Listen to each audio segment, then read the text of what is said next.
Boa tarde. Vamos começar, né? A palestra propõe ser uma espécie de um resumo de uma série de aforismos, de textos que há algum tempo vem sendo publicado no blog, cujo endereço está ali, e eu vou resumir aqui alguns argumentos principais, né? E tomar a liberdade de não ficar muito preso aos números, fugir um pouco das estatísticas, para a gente não perder muito tempo com isso e ficar mais próximo dos argumentos, tá bom? Bom, classe C é um tema bastante em voga, né? Tá na moda. Ela é uma coisa que começou a ser discutida notadamente na década de 2000, logo ao início do século 21, e tanto por parte daqueles que defendem uma certa agremiação política, como outros que defendem outra, louvam o crescimento desse extrato social que é considerado como a nova classe média brasileira. E eu pretendo contestar esse rótulo, esse título de nova classe média brasileira, problematizar, né, como tem a interrogação ali, e mostrar se ela não é de fato uma classe média, o que ela é então. Né? Então, o tema é mais ou menos este. Né? Para vocês terem ideia mais ou menos numericamente do que eu estou propondo, os números são esses. Em 2011, o que se considera a classe C já atingia cerca de 55% da população brasileira. Isso daí mais ou menos 105 milhões de brasileiros estariam contemplados nisso que se chama classe C. Em 2014 há uma estimativa de que este número alcance 60% da população, ultrapasse 110 milhões de brasileiros, e nós estaríamos num país verdadeiramente de classe média se este argumento funcionar. Né? Imaginem 110 milhões de brasileiros estarem compostos, contemplados no que seria a classe média. Né? Como que esses números apareceram? Existem pesquisas quantitativas que fazem o seguinte: elas consideram que a renda familiar na qual a pessoa está contemplada tem um alcance de mais ou menos R$ 1.200 a R$ 5.174. Se uma família tem uma renda contemplada nestes valores, ela seria uma família de classe C. Então, o argumento dessas pesquisas quantitativas é este: eu moro numa casa, por exemplo, que tenha 4 pessoas. 2 trabalham, outras 2 são dependentes. Somando a minha renda com a renda de mais uma pessoa, ganharíamos os 2 juntos, por exemplo, R$ 3.500. Seríamos uma família de classe média. As pesquisas quantitativas têm mais ou menos este argumento. Não vou entrar aqui na metodologia, as questões mais complicadas dos números, vou apenas dizer o seguinte: estas pesquisas se limitam a 2 coisas. Elas avaliam o que é a estratificação social que elas fazem apenas com 2 critérios. Um é a renda, então investiga-se qual é o ganho daquela família. E o outro é a cesta de consumo. Então cruzam-se esses dados, renda e cesta de consumo, e a partir daí se estratifica o agrupamento social brasileiro em 5 faixas. Dizem que existem uma classe A, uma classe B, uma classe C, uma classe D e uma classe E. Né? Então, as pesquisas fazem o quê? Elas usam 2 termos que vêm da sociologia clássica de maneira errada. Né? Classe social é uma formulação teórica do Marx que define classe social a partir da produção. Se eu sou um trabalhador e vendo minha força de trabalho para alguém que está a comprando, diria o velho Marx: eu sou um proletário. Ou, se eu sou um empresário, preciso contratar alguém para trabalhar para mim, diria o velho Marx: eu sou um burguês. Na cabeça do Marx, então, existiriam 2 classes sociais, burguesia e proletariado. É assim que o capitalismo funciona. E uma outra metodologia é a do Weber, que também funciona bem. O Weber não fala em classes sociais, ele fala em estratos. E para matizar essa classificação social em apenas 2 polos, o Weber pensa em estratos sociais. Ele faz pesquisas quantitativas, mas ele também investiga hábitos, ele também investiga formação, ele também investiga a história familiar, educacional da pessoa e da família. E aí divide em estratos sociais um agrupamento social. Por exemplo, um país. Enquanto o Weber fala em estratos, o Marx fala em classes, e as pesquisas quantitativas confundem as duas coisas, porque elas falam em classe C, classe B, classe A, e usam a metodologia do Weber com o termo que vem do Marx. Então, a grande confusão teórica, a imprensa reproduz isso exaustivamente. Se vocês abrirem jornais como, por exemplo, a Folha de São Paulo, sempre aparece a classe C, a classe B, etc. E essas pesquisas negligenciam uma coisa que é importantíssima para a gente conseguir explicar a estratificação social no país. Elas negligenciam a história, elas não levam em consideração como que as classes se formaram e se sedimentaram, e elas negligenciam também a ocupação. Elas simplesmente batem na porta de uma casa e perguntam se tem empregada doméstica, quantos banheiros tem, quantos aparelhos de televisão, qual o rendimento e etc. e para por isso. Não levam em consideração a ocupação. Há um outro autor, o Márcio Postman, que procura fazer isso, levar em conta também a ocupação. Então ele escapa um pouco dessas pesquisas quantitativas e mergulha na metodologia que leva a ocupação em consideração e procura evitar esse economicismo. Dando nome aos bois, quem são os responsáveis teóricos por essas pesquisas que estão em voga? São 3 autores, Bolívar Lamonnier, um sociólogo, Amaury Souza, um outro sociólogo, e Marcelo Neri, um economista. Os 3 fazem pesquisas puramente quantitativas e levaram, trouxeram à tona essa questão da classe C. O Bolívar Lamonnier e o Amaury Souza se aproximaram mais da oposição ao atual governo, e o Márcio Postman se aproximou ao atual governo federal. Mas um denominador comum entre todos é a questão da importância da classe C. Atacando ou fazendo apologia às ações governamentais, estaria ali um extrato social funcionando como subjacência para que este governo tome todas as suas ações, implemente todas as suas ações.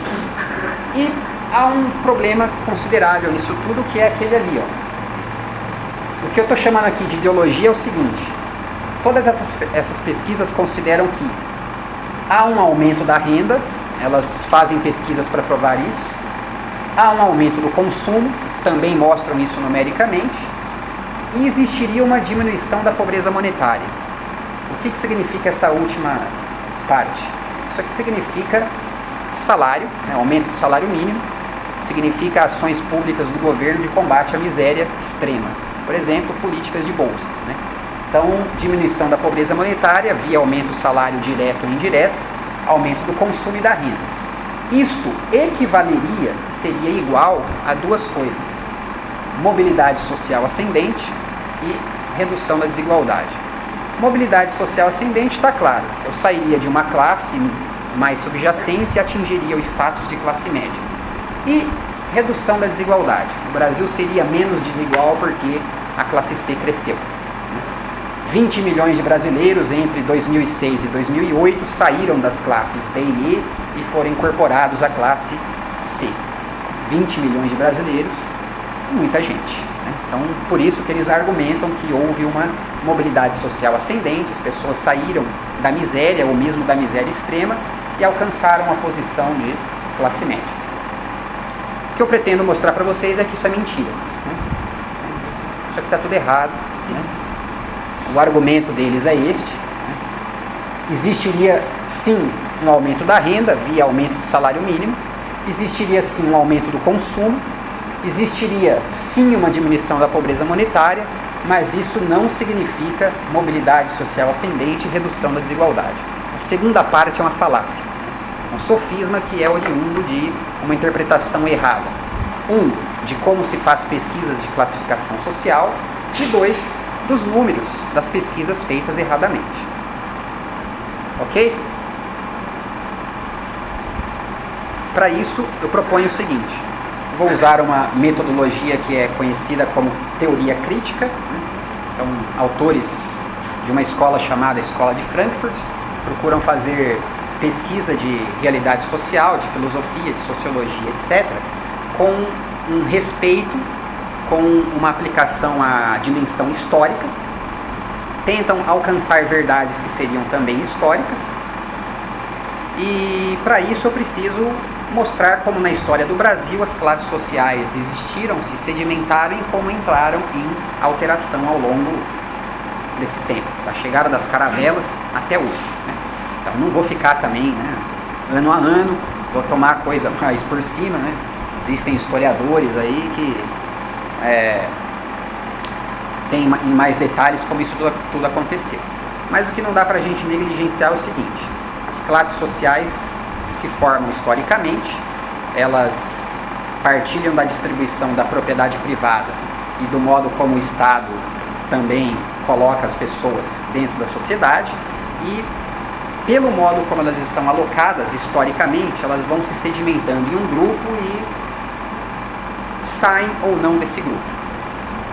Em cada época histórica, há maneiras de entrar ou sair, às vezes é mais difícil, às vezes é mais fácil, né? Mas, indo para o argumento, vejam só o que acontece. Na colônia, né, então, desde o pau-brasil, o que nós éramos? Nós éramos um lugar que era uma espécie de agência fornecedora de bens primários, cuja maneira de fazer isso era com uma grande propriedade extensiva e marcada pelo trabalho escravo.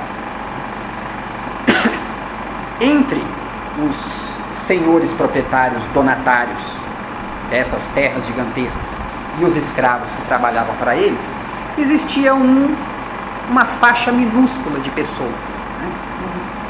Insignificante, disse uma vez Gilberto Freire. Débil, disse outra vez Darcy Ribeiro. Desprezível, disse o Caio Prado Júnior.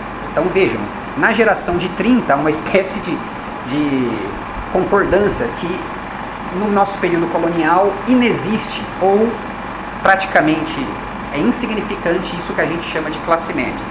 Entre o senhor e entre o escravo existia apenas uma espécie de atividade acessória caracterizada por núcleos coloniais que tinham ali pessoas que administravam as coisas que eram necessárias do ponto de vista do serviço público. Alguns negociantes, e estes eram apenas reimóis, era preciso ser português, nascido em Portugal para ter autorização para comerciar. Pessoas ligadas ao sacerdócio, então a igreja ocupava uma espécie de lugar que não era composto também entre os senhores e os escravos. E no geral as coisas foram assim, quer com o pau-brasil, quer com a cana-de-açúcar, com o ouro, com o diamante, com o cacau, com borracha, com o café, uma economia marcada com grandes propriedades, com trabalho escravo e uma faixa minúscula, insignificante de classe média entre esses dois pontos, que não passava de 10% de todas as pessoas que estavam por aqui desde esse momento. E era uma economia também marcada por solavancos, né? Essa expressão é do Caio Prado Júnior. Então houve um momento que se extraía pau-brasil. De repente se tornou inviável economicamente, se acaba com aquilo e vai se fazer outra coisa. O que aconteceu com os lugares em que se extraía pau-brasil foram abandonados. Começou-se a empreender a cana-de-açúcar. Houve um momento que também se tornou inviável economicamente, se abandonou tudo aquilo e foi se fazer outra coisa. Então o solavanco é isso, né? Implantação, crescimento, apogeu, declínio e miséria. De lugares a lugares, de elementos produtivos a outros, o país foi por mais ou menos 4 séculos se comportando dessa forma. E uma classe média insignificante existia entre essas duas camadas sociais de fato significativas, o senhor e o escravo. Classes sociais no Brasil, neste período, seriam estas. Entre as duas, um extrato muito pequeno, composto, como eu já disse, de sacerdotes, negociantes e etc. Para vocês terem ideia, mais ou menos, do que era esse lugar, mais ou menos até 1860, né? Entre 1540 e 1860, se importaram da África 6,3 milhões de escravos. E a população indígena encontrada aqui em 1500, né, esses números são do Darcy Ribeiro, era alguma coisa mais ou menos próxima a 5 milhões de índios, foi reduzido a 300 mil no início do século XX. Então, pela matança direta ou pela escravização direta ou indireta, essas pessoas foram todas incorporadas ao sistema produtivo com trabalho escravo. Indígena no primeiro momento, africano no segundo, com os dois em grande parte do período, e que não exclui também o tráfico interno de escravos. Houve um momento que, com a pressão inglesa, não entravam mais escravos, pelo menos oficialmente, e aí começou-se a comprar senhores de fazendas de café aqui do Sudeste, principalmente São Paulo, começaram a comprar escravos de outras regiões do Brasil, principalmente Nordeste. Então, a falência da cana-de-açúcar em um lugar, solavanco, né? E o início de um outro elemento, o café, faz com que exista também um tráfico interno de escravos. Isso só de fato diminuiu com a pressão inglesa, e somente acabou com a pressão inglesa já numa época em que há uma revolução industrial bastante encaminhada. Somente quando o capitalismo comercial deixa de ser o principal fator de acumulação de capital, e somente quando a acumulação de capital é principalmente produtiva, já industrial, quando se produz em massa, por exemplo, roupas, a Inglaterra produz roupas, a economia têxtil inglesa é gigantesca, ela produz para alcançar o mundo inteiro. Os ingleses então precisam de novos mercados consumidores. O que eles fazem? Eles fazem de tudo para que a escravidão, por exemplo, no Brasil termine. Se você termina com a escravidão e implanta o trabalho assalariado, as pessoas têm algumas moedas no bolso para comprar camisas inglesas. Então a pressão sobre o império já, né, é esta. Vejam que já atingíamos a independência, vivíamos já num período imperial, mas a escravidão continuava. E a grande pressão inglesa sobre os nossos antigos reis era pelo fim da escravidão. Uma hora eles não aguentaram, cederam, tiveram de ceder, a economia passou então a funcionar com trabalho assalariado. Quem são esses assalariados? São os novos imigrantes. Por exemplo, São Paulo, no começo do século XX, tinha 1/3 da sua população composta de italianos. Em alguns lugares da cidade de São Paulo, por exemplo, não se falava a língua portuguesa. Tamanho foi a imigração para recompor a base produtiva da sociedade que os números alteraram bastante. Esses imigrantes italianos, por exemplo, em São Paulo, formavam já uma força de trabalho assalariada. Então aqui muda-se um pouco um quadro, né? Nós não tínhamos mais escravos, e sim trabalhadores assalariados, e tínhamos aquelas pessoas que deveriam assalariar estes trabalhadores. Mas a coisa também não foi tão fácil assim, né? Você tinha gastos consideráveis como escravo, mas você não pagava um salário. À medida que você agora paga, você precisa fazer alguma coisa para que o seu rendimento seja ainda lucrativo. O que foi feito então? Foi introduzido um salário, mas com uma mão de obra extremamente baixa. Somente assim as fazendas de café tinham viabilidade lucrativa. A força e a fraqueza desse quadro, ao mesmo tempo, era a seguinte: da chegada das caravelas até este momento, nós tínhamos uma produção que era marcada pela exportação de algum bem primário e um monopólio quase mundial desses bens. Uma hora a cana-de-açúcar, outra hora o café. E uma dependência muito perigosa da economia externa. Qualquer crise lá fora atingia os produtos aqui dentro e havia um debacle generalizado da economia. Para o Brasil, minério, café, cana-de-açúcar, não importa, a questão era esta.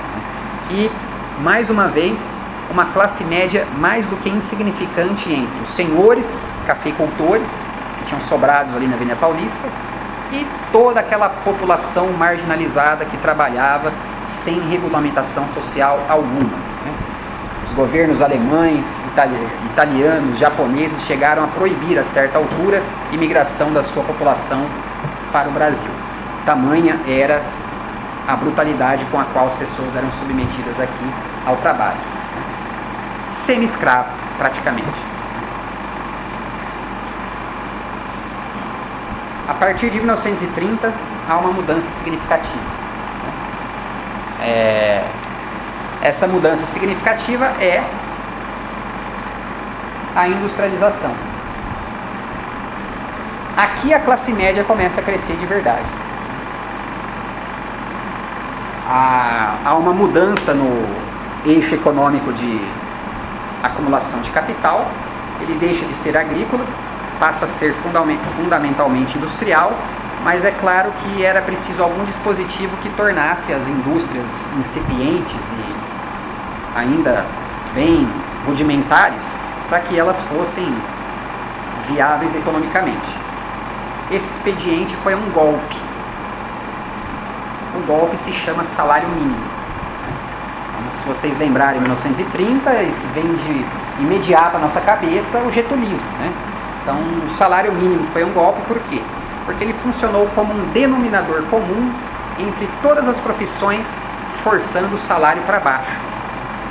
Podiam existir indústrias que fossem mais produtivas e mais pujantes e que poderiam suportar, por exemplo, uma carga salarial maior para algumas categorias. Mas o salário mínimo puxava também para baixo, igualando, reduzindo ao mínimo comum e maximizando os lucros da maneira mais alta que fosse possível. E essas indústrias que se implementaram aqui num primeiro momento também mantiveram basicamente a lógica colonial de outrora.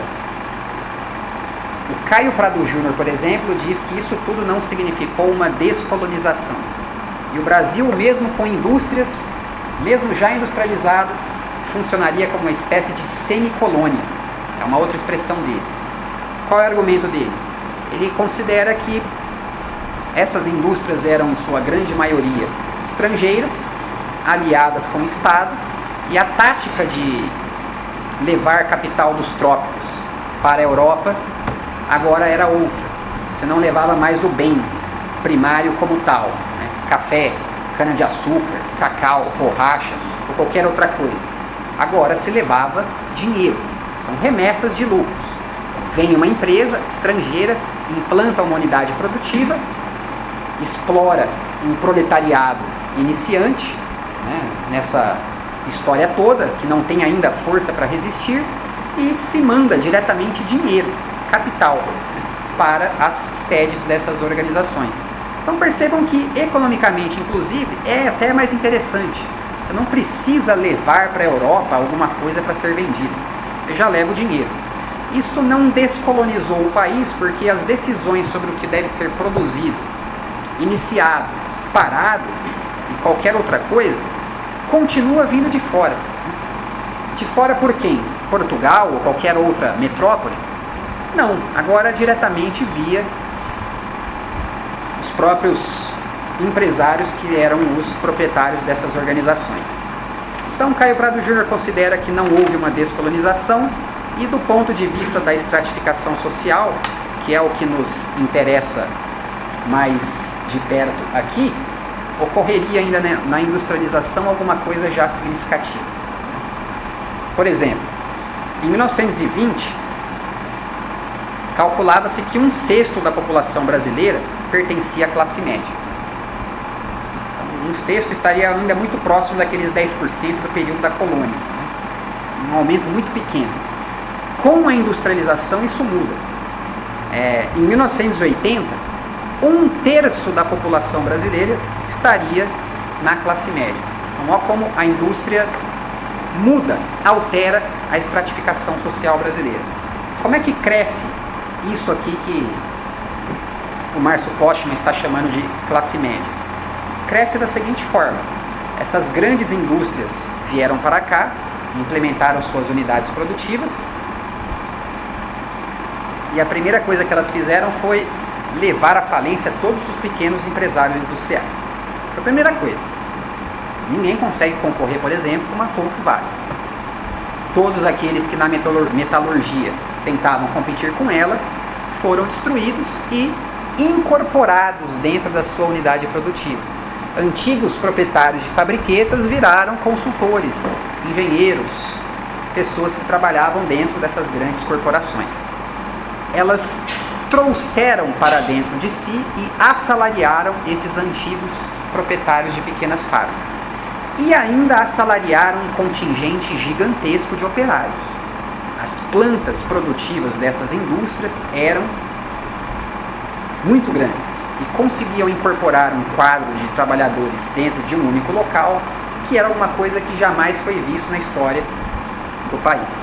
Crescia então uma classe média composta pela industrialização. E como uma atividade acessória à industrialização, um Estado que também participava da economia. Então, um Estado que criava autarquias, verdadeiras organizações, Vale do Rio Doce, Petrobras, etc. E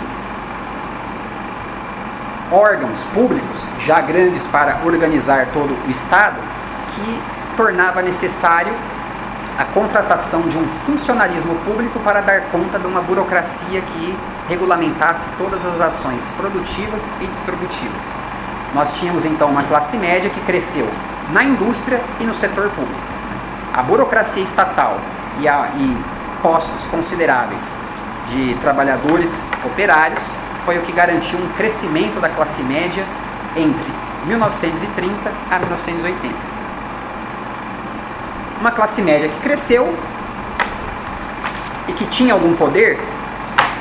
Então, o poder, na verdade, não existia. Ela cresce, mas cresce também a concentração de renda. Cresce também a desigualdade entre os estratos sociais. Por quê? Porque isso tudo ocorre com o capital mandando suas remessas para o exterior e fazendo com que as pessoas que continuavam aqui trabalhando ficassem no limite da sobrevivência. Mesmo que o Márcio Posch não chame essas pessoas de classe média, elas continuam completamente dependentes desses grandes setores monopolistas e todos os trabalhadores no capitalismo empregados são desempregados em potencial. Essa classe média, então, vivia dessa forma. No Brasil, notadamente, por uma tática para abaixar novamente os salários de uma maneira muito grande. Essa tática chamava-se migração. As indústrias se alocam em uma região apenas, por exemplo, ABC Paulista, em nenhuma outra, e concentram os trabalhadores que precisam vender sua força de trabalho do país inteiro em um lugar. Por exemplo, Grande São Paulo. O que acontece então? Eu que estou numa família lá no estado X, Y, Z, não tenho para quem vender minha força de trabalho, o que eu faço? Eu vou para onde está a indústria e vendo. E assim um bolsão gigantesco de pessoas fica no entorno dessas indústrias. O que acontece então com o operário que está ali já empregado, trabalhando? Ele tem uma pressão exterior de fora muito grande, porque se ele sair, há uma quantidade imensurável de currículos querendo ocupar a vaga dele. Como que as organizações usam para si? Elas abaixam o salário, aumentam a concorrência entre os trabalhadores. Se você não quiser, outra pessoa quer, o que eu posso pagar é isso, e a estratégia de fazer com que a classe média não tenha poder nenhum ocorreu dessa forma, mais ou menos nesse período que vai até 1980. Se concentra em lugares determinados a industrialização do país para que os salários não cresçam. Se de um lado os capitalistas conseguem abaixar o valor da força de trabalho, de outros eles criam um problema. O problema é que eles concentram os operários todos num lugar só. E se eles resolverem fazer greve, se rebelarem, né, a coisa fica difícil de controlar. É um pouco como ambivalente também.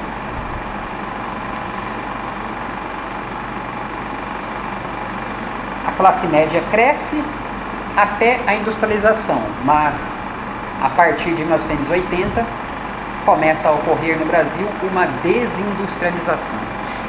Aqui muda de novo o quadro. Nós tínhamos uma classe média crescente, 50 anos de crescimento, e de repente o parque industrial brasileiro começa a diminuir de tamanho. A principal forma do capital conseguir acumular mais agora passa a ser a via financeira, não mais a industrial. Crise da dívida em 1980, todas as crises estrangeiras, inflação alta, semi-estagnação produtiva, fez com que alguns empreendedores retirassem o seu dinheiro da produção e empregassem no sistema financeiro. E aí eles notaram o seguinte: há mais lucro com o dinheiro esterilizado no banco do que empregado na produção. O que eu faço? Eu vou abandonar o investimento produtivo e vou aplicar o meu dinheiro nas bolsas do mundo inteiro. É mais lucrativo para mim investir meu dinheiro no sistema financeiro do que na via produtiva. Isso começa em 80 e se radicaliza também em 1990 com o problema da inflação. A década de 80 toda é extremamente inflacionária. 1989 é um ano singular na história do Brasil porque tem o seguinte dado: é o ano em que a inflação brasileira foi a mais alta da história. E é o ano em que a desigualdade social também atingiu o maior número na sua história. A inflação corroía tudo o que era empregado em termos produtivos e salariais. A única segurança para o dinheiro era estar no capital financeiro. Com tanta inflação... 89? Oi? 1989, né? É o ano de maior inflação na história do país e é o ano de maior desigualdade social. Entre 1980 e 1995, a maior inflação do mundo foi a brasileira. Não existia país no planeta com maior inflação que a do Brasil. Diante desse quadro, a única segurança para o dinheiro era a aposta no capital financeiro. Quando a inflação inercial foi vencida, a ingenuidade do governo daquele momento foi pensar que então se retiraria o dinheiro das bolsas e se aplicaria novamente no sistema produtivo. E assim voltaria o país a crescer do ponto de vista produtivo. Mas para manter a inflação baixa era preciso manter o juro alto. E era preciso abrir a economia para forçar aqueles empresários que quisessem aumentar os seus preços, forçá-los com mercadorias vindas de fora com mais barato, com preço mais baixo. É a época da lojinha de R$ 1,99. Então chegam aquelas coisas todas, principalmente da China, abarrotam o mercado brasileiro e impedem o aumento de preços, a volta da inflação. O custo é manter o juro alto. O capital então faz o seguinte: bom, o juro está alto, para que eu vou tirar da bolsa e vou correr o risco de novamente implementar o meu dinheiro em uma unidade produtiva? Deixa lá. Então, sob os governos Itamar Franco, Collor no primeiro momento, Collor, Itamar Franco, os dois governos do Fernando Henrique Cardoso, os dois governos Lula e o governo do atual presidente, nós temos mais lucro bancário que lucro industrial. Quem dá mais lucro nesse lugar é banco, não é indústria. Me deem uma razão, se eu fosse um capitalista, para tirar o meu dinheiro do banco e colocar em uma indústria. Então, o eixo da acumulação de capital está na via financeira. E com ele, decresce a classe média, porque imediatamente as pessoas são postas no desemprego. 1994, desemprego em 22,2% da população economicamente ativa. Essa era a pedra no sapato do Fernando Henrique Cardoso. O que ele tinha consigo era o seguinte: eu venci a inflação. E a oposição dizia: o desemprego está alto. Eles ficaram o tempo todo debatendo essas questões. Enquanto o PSDB era governo, o ataque que a oposição fazia em relação a ele era a questão do desemprego, a estagnação, a falência de empresas. A época que a maior falência de empresas na história do país é esta. O desemprego é maior. E a inflação, vejam, está controlada, né? Então há uma situação bastante característica. Mas quando a oposição chegou ao governo, o curioso é que ela não mudou a mesma tática. Ela manteve o juro alto, e está alto até hoje. Você pode matizar, mas não é tão alto, continua alto, né? Continua alto porque o modelo é o mesmo, né? Não há como você abaixar os juros, porque novamente os preços irão subir, segundo a mesma lógica, e volta-se aquele problema na década de 80. E assim, o país retrocederia mais ou menos 20 anos. É o argumento que o governo tem para não tocar nessa questão. E a oposição ao atual governo, se chegar ao governo, também mantém a mesma política econômica. Qual seja? A política de juro alto, que freia a produção e impede que esta cresça. Isto é, não há crescimento daquela classe média tradicional. Ela começa a cair na década de 90, justamente por isso tudo. E por mais um motivo. É a época de implementação no Brasil das indústrias que heroicamente resistem e continuam produzindo, do toyotismo. A acumulação flexível atua de uma forma diferente do antigo padrão fordista de produção. O antigo padrão fordista é aquele no qual eu coloco uma linha de montagem, coloco uma função para cada pessoa, ela fica lá fazendo a mesma coisa o dia inteiro, né? E do outro lado, uma outra pessoa fazendo outra. E assim, essa indústria tem 5.000 pessoas, todo mundo faz a mesma coisa. E eu tenho que assalariar todo mundo. Como que eu remedio isso, ou como que eu resolvo? Eu coloco uma ilha de produção ao invés de uma esteira, e essa ilha eu contrato uma pessoa e não 4. Essa pessoa faz o trabalho de todos os 4, eu demito 3, e para que fica, ela continua ganhando o mesmo salário.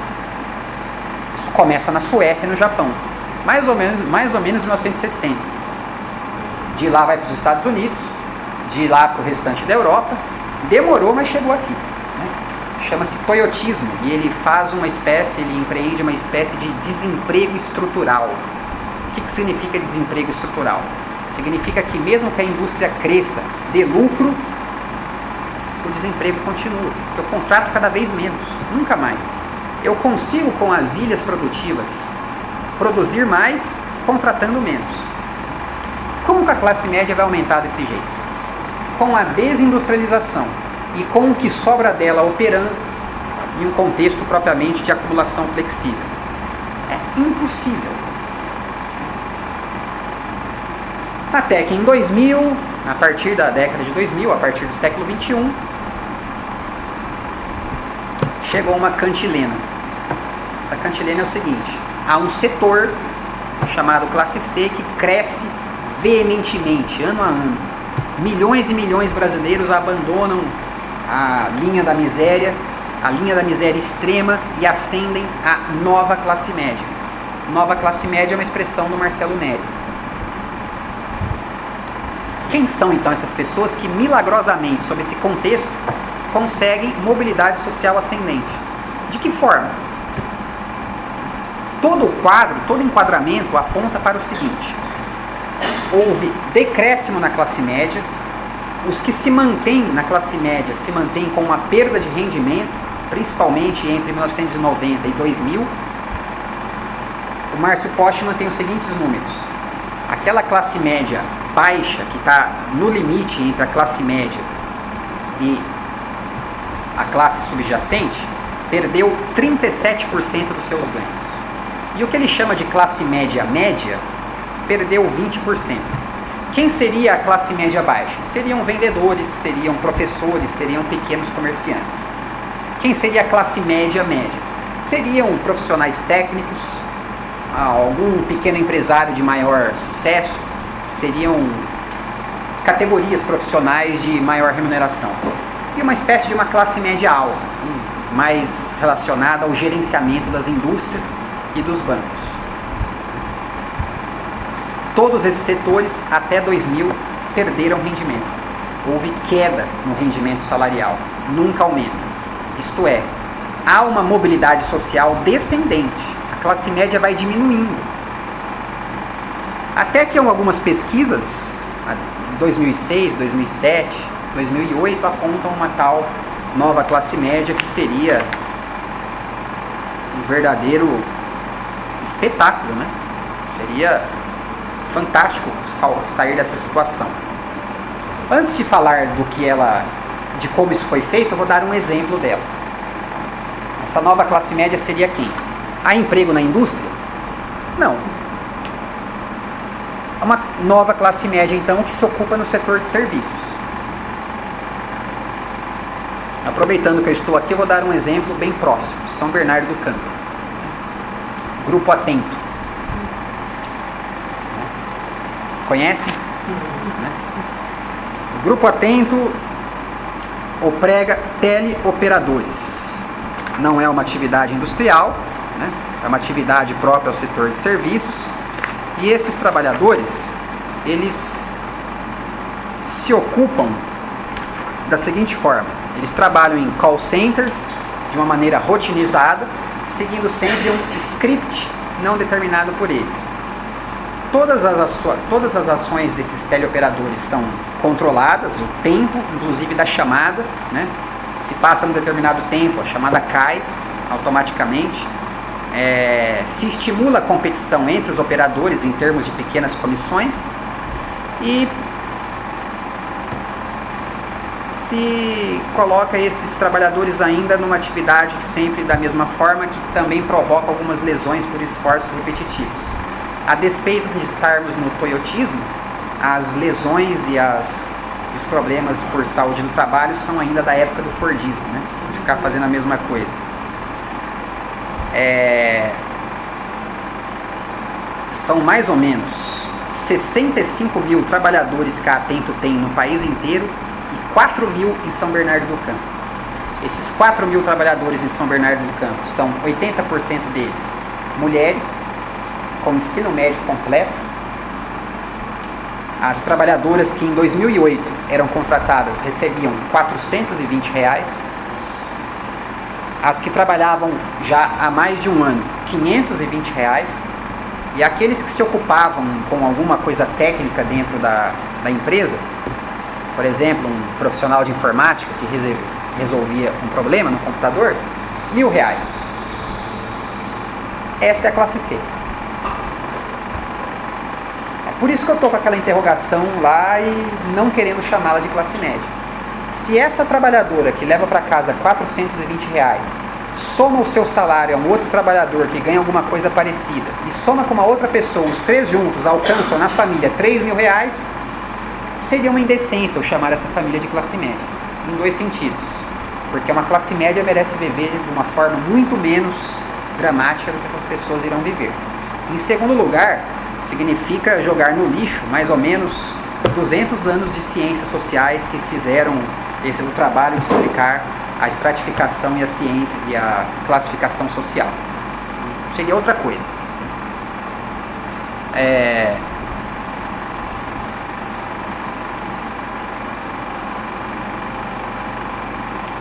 desse período também que ocorre o seguinte, para pensarem no que é a classe C. Não há emprego na indústria, então qual é a propaganda do momento? Faça você mesmo, seja um empreendedor. Nasce a ideologia do empreendedorismo. Por que é uma ideologia? Porque na época do fordismo tinha emprego para todo mundo.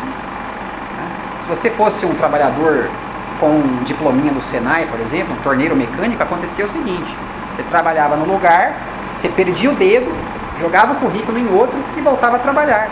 Luiz Inácio Lula da Silva. Aconteceu com o presidente da República. Esse, né? Então vejam, né? Havia, caso houvesse formação técnica, vaga para todo mundo.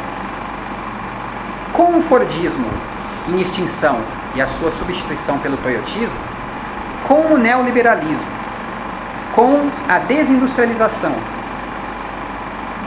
não há mais. O que se faz então? Faça você mesmo o seu negócio, seja um autônomo. Tenha o seu negócio e coopere com o país, fazendo alguma coisa sem a necessidade da velha carteira assinada. Oh, que coisa horrorosa, né? Parece que a CLT é um dinossauro que não deve ser utilizado mais por ninguém. E aí o que se faz? Se inventa uma neomarginalização social. Chama-se empreendedorismo. Esses empreendedores não são autônomos, porque eles são obrigados a se ocupar com o que sobra, com o que é residual do campo do gigantismo monopolista. Acontece o seguinte: existem indústrias que dominam tudo e elas precisam distribuir suas mercadorias. O que elas fazem para distribuí-las? As mercadorias vêm de fora do país ou produzidas aqui. Elas delegam às pessoas que estão por aí, desempregadas, a função de distribuí-las. O que eu faço então no meu bairro, afastado de um centro ou um pouco longe de um supermercado? Eu, na minha garagem, eu abro uma lojinha e vendo gilete, caneta, copo d'água. Eu tornei-me um empresário. Agora eu sou um autônomo. Vou ser um empreendedor. Mas vejam, é uma atividade que em 2/3 de todos os empreendedores que nascem nesse período conseguem acumular no máximo um salário mínimo e meio de lucro. São os empreendedores do século XXI. Eles também comporão o que se chama classe C.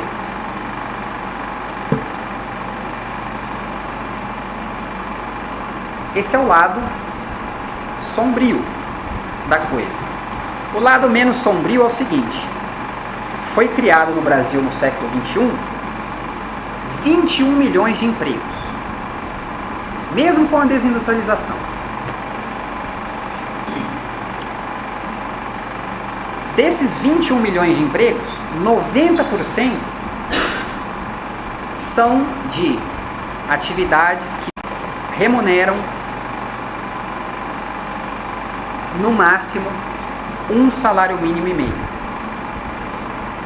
Essa também é a classe C. Também no século XXI foi implementada uma série de políticas de redução da pobreza monetária, via direta ou via indireta. Quando há via direta, um cartão com uma bolsa caindo em uma conta bancária. Quando há via indireta, crédito ou algum benefício diretamente posto, que retira as pessoas da pobreza monetária. É verdade que elas saem da pobreza monetária, mas também é verdade que não é imediata a sua transferência para a classe média. Eu estou aqui desde o começo falando em classe média, né? Eu não defini de propósito.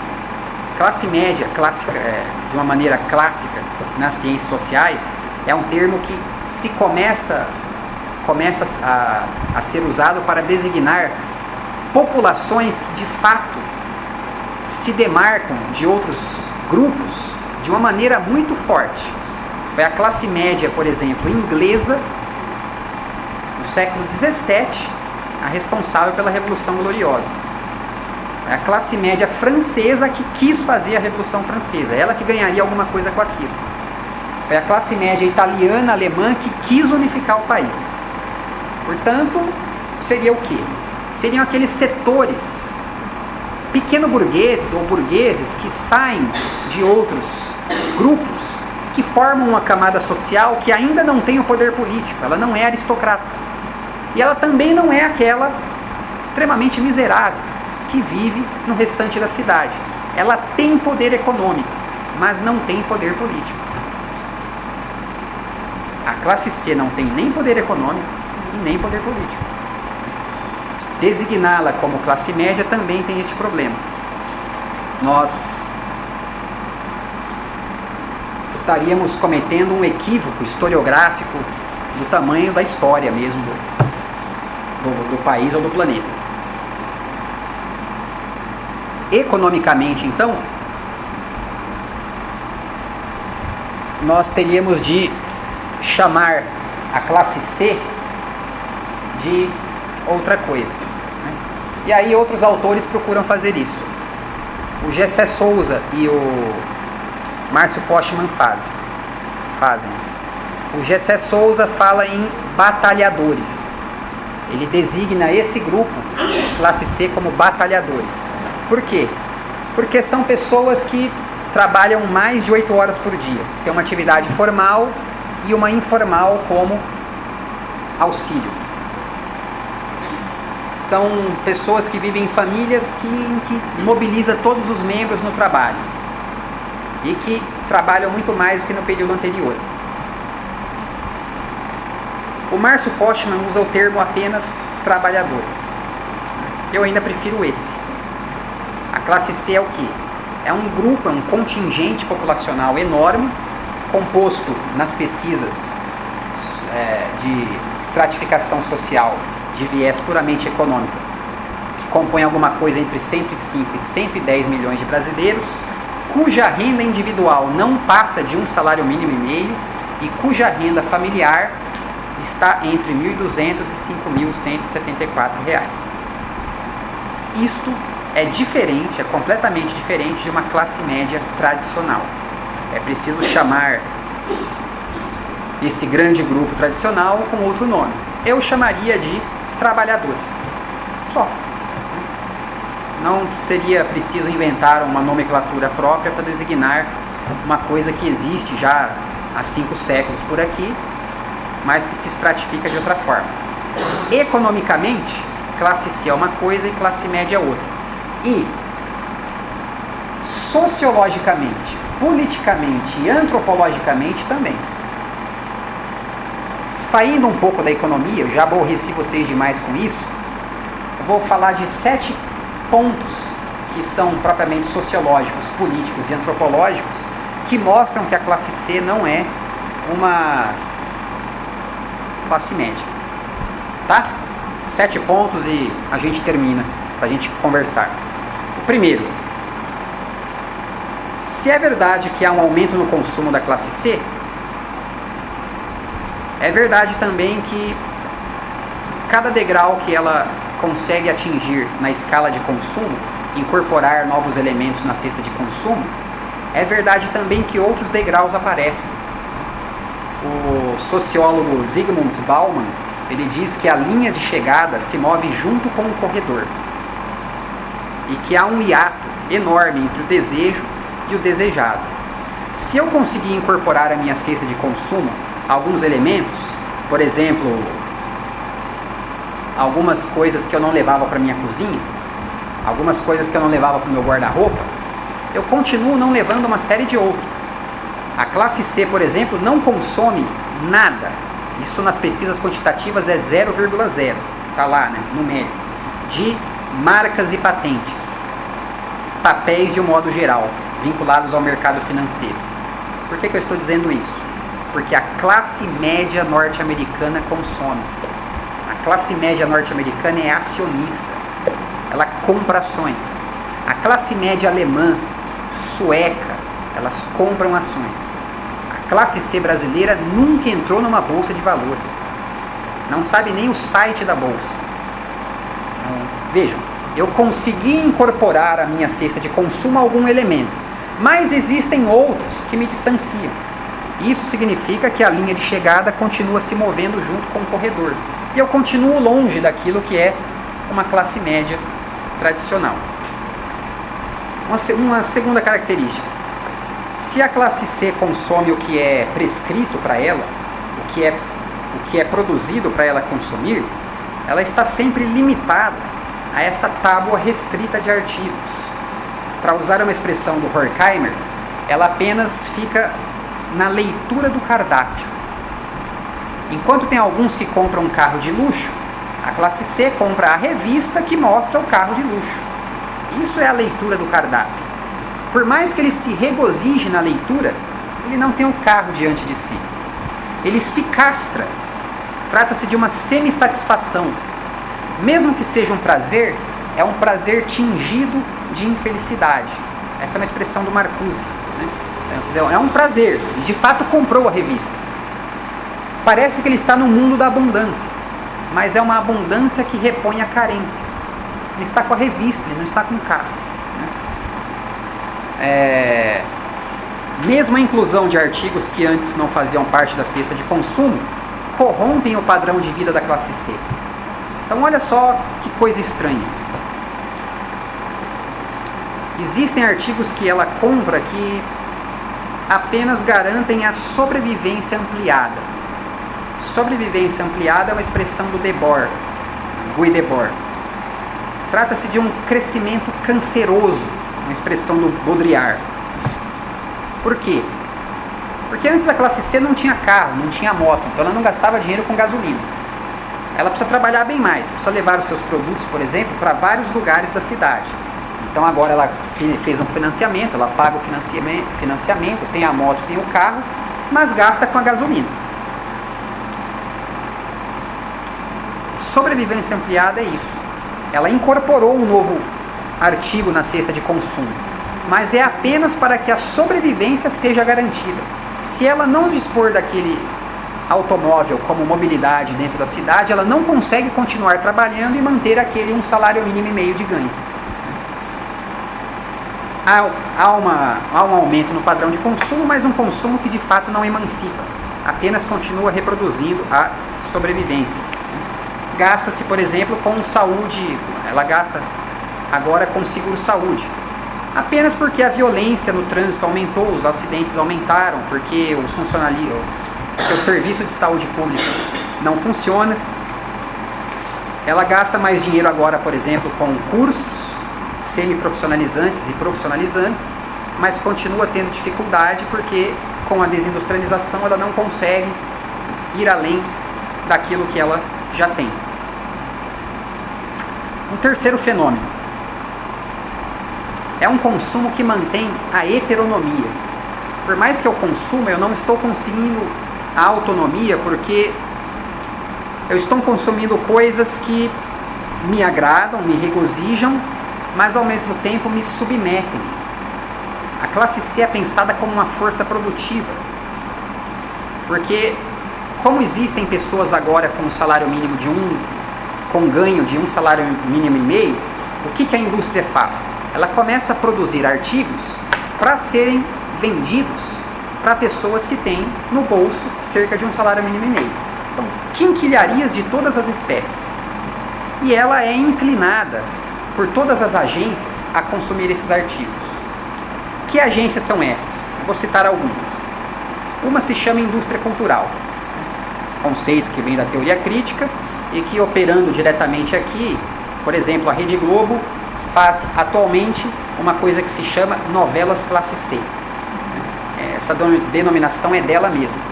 Em Amor à Vida, por exemplo, Amor à Vida, as cenas nas quais as empresas estão retratadas dentro da própria telenovela.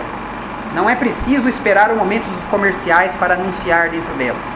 Então, Banco Itaú, Nextel, etc., estão ali retratadas dentro das próprias cenas. E as pessoas são inclinadas a consumirem essas coisas porque é o que denota status de classe média. Se eu não tiver a conta num banco, se eu não tiver um cartão de crédito, se eu não usar um celular, eu estou fora do esquematismo pré-estabelecido que é o que me configura como um cidadão de classe média. Eu preciso portar esses utensílios para me sentir de classe média. A indústria cultural também, principalmente entre os setores, entre a população mais jovem, trabalha mais com a internet do que a televisão. Nela o que acontece? Existem hipertextos que truncam a leitura o tempo todo. Você está lendo, tem um link e você é inclinado a clicar naquele link para ver outra coisa. O que a agência faz? Ela substitui a associação livre de ideias pelo que é interessante para que a pessoa leia. Interessante que eu estou dizendo é para aqueles que estão anunciando, não a própria pessoa. Isso significa o quê? Significa uma corrosão da autonomia. Eu tenho de fazer o que outros determinam que eu faça. A indústria cultural está determinando alguma coisa que eu preciso fazer para me sentir de classe média. Existe uma outra agência que caminha ao lado da indústria cultural, que se chama indústria da publicidade. E ela opera da seguinte forma: seja pela via canônica, mais tradicional, behaviorista mesmo, de ficar reproduzindo a mesma mensagem o tempo inteiro. Por exemplo, sempre Coca-Cola, sempre Coca-Cola, sempre Coca-Cola, essa repetição chata, ininterrupta, leva as pessoas a falarem Coca-Cola e não refrigerante na mesa de um restaurante, de um bar. Seja por essa via, ou seja por uma via mais nova que fixa valores a alguma mercadoria anunciada, por exemplo, nada é impossível, Adidas, o mundo muda, o Itaú muda com você. Vejam, valores são fixados em termos de alguma atitude, e então você é inclinado a consumir aquela mercadoria quando assume aquele valor como uma coisa positiva. O que você faz? Você consome essas mercadorias pensando alcançar singularidade. É como se a subjetividade estivesse sido posta nas gôndolas de um supermercado ou vendida em alguma lojinha particular. Então eu vou lá e compro o meu tênis, abro a conta naquele banco, compro aquele refrigerante e pronto, não sou mais igual a ninguém. Ora, eu estou sendo igual a todo mundo, porque existem mais 110 milhões de brasileiros com o mesmo rendimento fazendo basicamente as mesmas coisas. O que se perde é justamente a autonomia e a singularidade. E o que nós fazemos é lutar pelas duas coisas quando compramos essas coisas anunciadas dessas formas. Um quarto elemento. Ao consumir artigos distintivos em relação aos estratos sociais mais pobres, isso para se sentir de classe média, a classe C também ganha distinção em relação aos mais ricos. Novamente, o corredor se move junto com a linha de chegada. O que a classe C faz então? Ela compra artigos que imitam, que emulam os artigos de luxo. Ela compra Corino no lugar do couro, por exemplo. Ela compra espumante no lugar da champanhe, para imitar um estilo de vida propriamente dos setores mais altos da estratificação social. E assim o que acontece? Ela acaba caindo numa alienação em segundo grau. Essa expressão é do Pierre Bourdieu. Por que alienação em segundo grau? Porque é um desapossamento da própria escolha. Eu apenas vou comprar imitações daquilo que denotam algum status. Eu não elaboro no meu comportamento de consumo nada de novo. Inclusive eu mesmo adoto esse comportamento. Chama-se marketing pessoal. Eu me mostro para as pessoas tentando ganhar uma espécie de notoriedade. Eu faço do meu próprio corpo um módulo combinatório de todas as coisas que me cercam. Então as coisas combinam. Um computador novo demanda uma mesa nova, demanda uma caneta nova, demanda tudo novo. Se eu trocar algum eletrodoméstico na minha cozinha, coloco ali, ele fica diferente de todos os outros, então eu sou inclinado a ir trocando todo o resto. Coisas que imitam novamente um designer que a minha classe social não consegue ocupar de uma maneira mais elaborada. Eu atualizo meu perfil nas redes sociais e acabo usando como uma espécie de um confessionário eletrônico. O que importa é não ficar invisível. O que importa é o tempo inteiro estar presente. Esse confessionário eletrônico, mesmo que não demandando capital, moeda, ele demanda capital social. E na rede que eu construo, eu posso ganhar alguma coisa em algum momento com essa rede constituída. Eu, por exemplo, participo de todas as promoções que aparecem, que me deem algum bônus, alguns pontos. Eu atualizo meu currículo com cursos profissionalizantes. Eu me mantenho na moda com todos os artigos que a indústria oferece. Trata-se então de o tempo inteiro estar atualizado, de uma maneira a copiar aquilo que é dado de cima. Isso repõe a heteronomia. 5. O uso que a classe C faz da indústria de crédito também não a coloca na classe média. A indústria de crédito funciona apenas como uma outra forma de dominação. A antiga forma é a do ascetismo, é a do recalque. Eu não tenho dinheiro, então não compro. Paciência. Até 1980 as coisas eram assim. Pobre não tinha crédito no Brasil. A partir da década de 90, com a vitória sobre a inflação, com o império do capital financeiro, querendo acumular em termos de usura, de juros. O que se faz? Vamos liberar o crédito também para os pobres, não só para os ricos. E aí o que acontece? Esse crédito faz com que as pessoas não posterguem a gratificação. É a sedução agora que é colocada como um programa de dominação. A quantidade de artigos a serem consumidos por esse crédito existente, no meu cartão, naquele cartão que eu tenho da loja, no cheque especial, faz com que ainda os consumos nunca cessem. Fazem com que eu descarte as coisas que eu compro de uma maneira mais rápida. Mas a insatisfação continua mantida. Isso porque a indústria de crédito apenas adia a punição, mediante a exigência de somente uma parcela da fatura do cartão. Você pode me pagar apenas 10%, 15% do que você deve. No próximo mês você quita a sua dívida.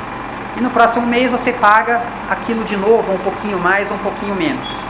O que a indústria de crédito então empreende? Ela empreende o que o Bauman chama de raça de devedores eternos. O capital financeiro, que é aquele que tem a lógica de acumulação de capital hoje, não quer que ninguém tenha sua fatura do cartão zerada. Não é o tipo ideal de consumidor. O tipo ideal de consumidor é aquele que tem cheque especial, cartão de crédito, loja do Carrefour, do Extra, e usa todos.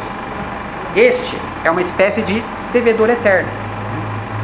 Ele tem uma droga que o entorpece. E essa droga não empreende abstinência a não ser em momentos de crise. O crédito sempre está ali.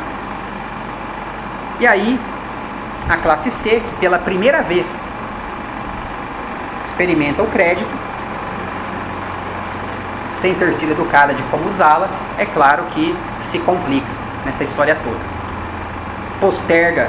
Não posterga mais a gratificação, ela compra o que quer, mas cai em um endividamento gigantesco.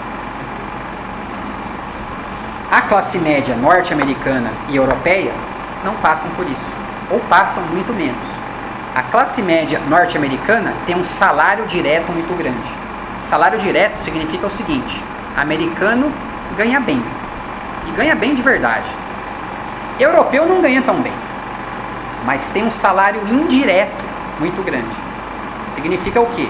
Significa que um francês não gasta com escola, não gasta com saúde, não gasta com segurança. O americano gasta, mas ele tem dinheiro.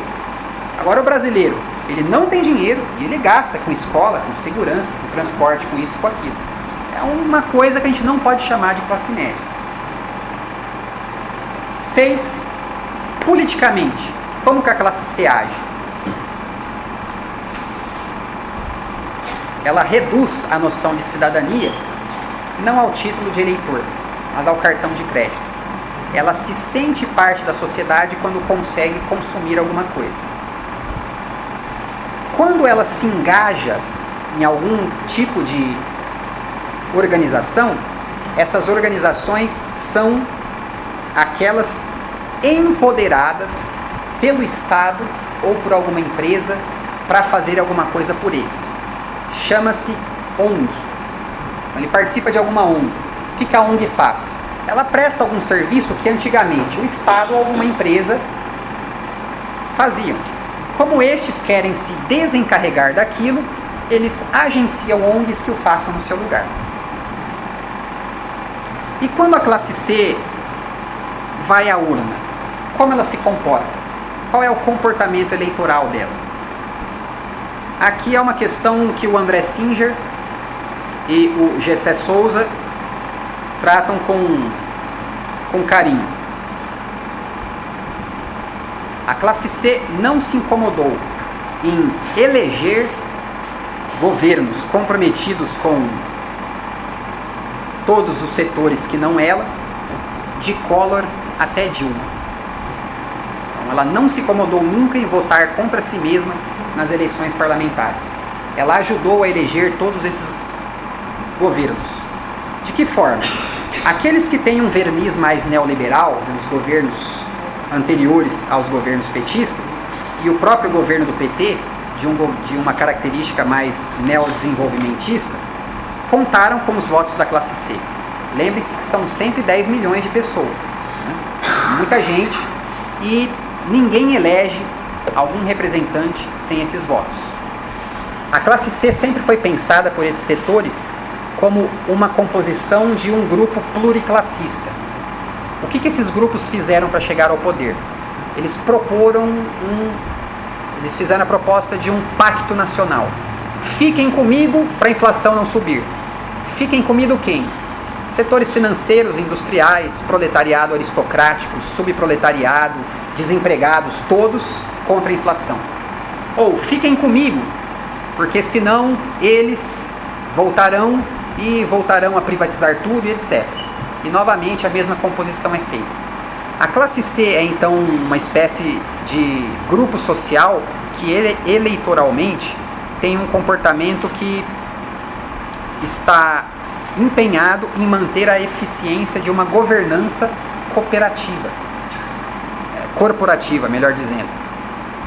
E assim ela compõe uma espécie de subjacência social de grupos políticos contra-reformistas. O Carlos Nelson Continho, por exemplo, ele diz que existe uma hegemonia financeira composta por um grupo financeiro, que seria o PSDB e o PT, que agem de maneira contra-reformista, tomando sempre as mesmas medidas para todos os problemas, né? Então, arroxo, ajuste, né? E a palavra reforma para o PSDB e para o PT passou a ser empregada como palavra-chave que significa desmonte de regulamentações que atrapalhem o capital. Ora, reforma é uma palavra clássica em qualquer agremiação social-democrata, que significava outra coisa quando a social-democracia foi inventada. A classe média europeia, que deu apoio aos governos a uma série de governos social-democratas ao longo do século XX, quando ouvia a palavra reforma, sabia que outra coisa seria feita. Por exemplo, universalização de um sistema público de qualidade para todo o país. E há um fenômeno também chamado de lulismo. A expressão é do André Singer. O que ele diz? Ele diz que o governo Lula, 2 governos Lula, ele conseguiu estreitar as relações com as classes C, D e E, retirando esses grupos sociais de agremiações políticas que antigamente tinham seus laços mais sedimentados, principalmente democratas, Partido Democratas. Como que os 2 governos Lula conseguiu fazer isso? Pela política de redução da pobreza monetária e por uma reconfiguração, um realinhamento eleitoral que dividiu o país agora entre ricos e pobres, não mais entre direita e esquerda. Então, há um grupo, aquele que recebe todas as ações das políticas de redução da pobreza monetária, que vê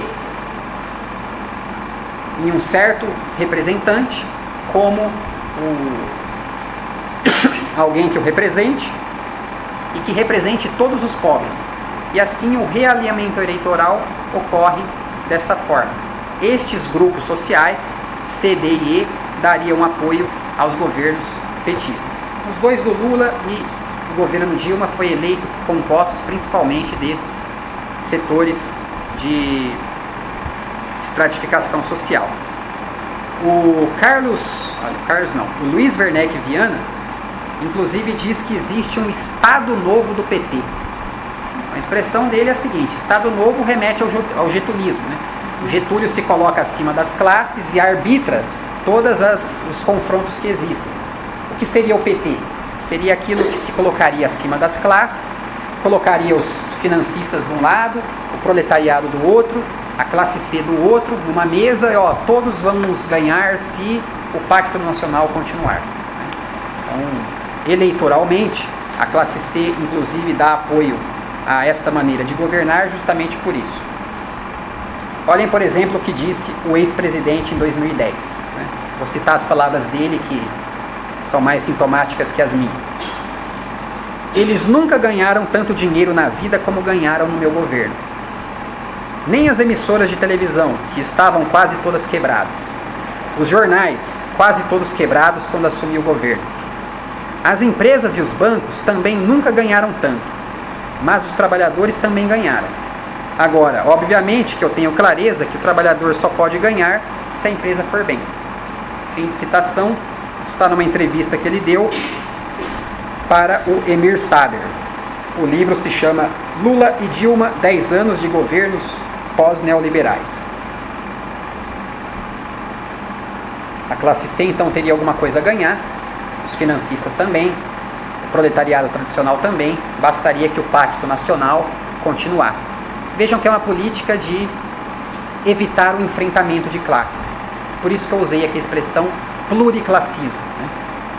E o último fenômeno, mais antropológico do que sociológico. Né?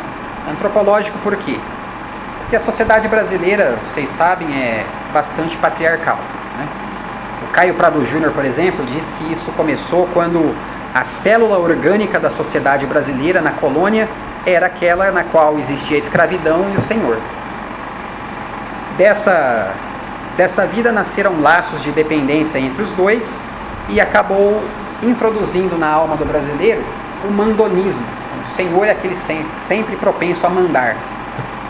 A indolência, a lascívia, a contemporização, o sadismo de uns, o masoquismo de outros, a indolência, a mania que muitos têm de gritar, a privatização do público pelos interesses da casa grande,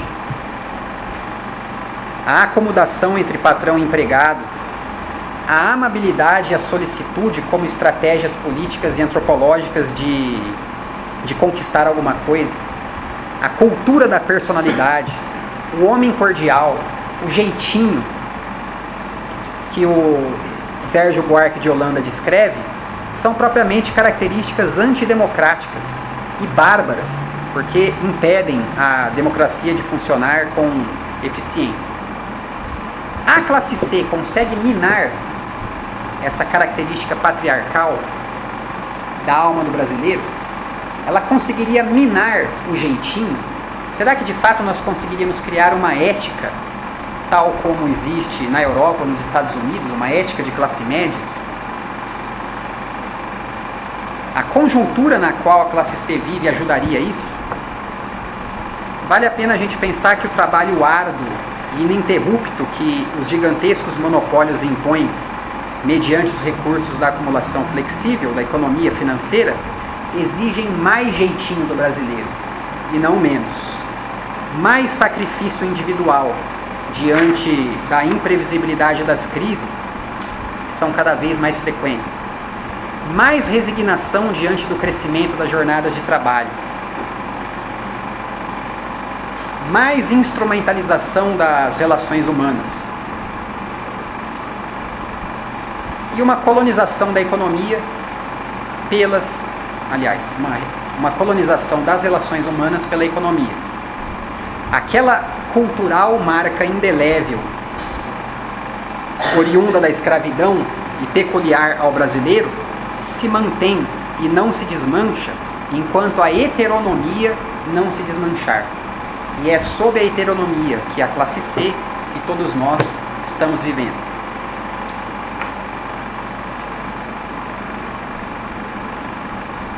Não há mobilidade social ascendente e não há redução da desigualdade, tanto sociológica, política e antropologicamente, como economicamente. Então, eu prefiro chamar a classe C de trabalhadores.